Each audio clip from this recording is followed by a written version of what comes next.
I think that war was perhaps inevitable because it's embedded in our consciousness. You see, I just showed you here evidence that the human population crashed coming out of the Younger Dryas.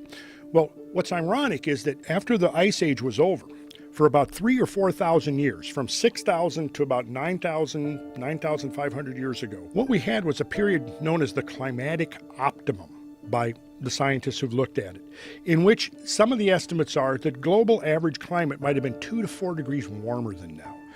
What that meant was that basically we were living in an almost quasi-paradisial state, almost a Garden of Eden-like. It was almost like after the traumatic birth of this modern age, the Holocene that we're in. It's like nature just sort of was this nurturing environment. It was during this period that humans were worshiping the earth in the form of this corpulent, pregnant goddess, right? It's been called the goddess civilization by Maria Gimbutas, who was the archaeologist who did all of this work. And what was interesting, if you look into her work, is that during this period of the early Neolithic, in the archaeological terminology, there's no evidence of any warfare.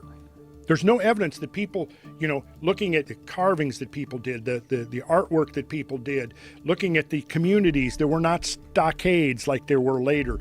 There was no evidence in the archaeological record of, weaponization.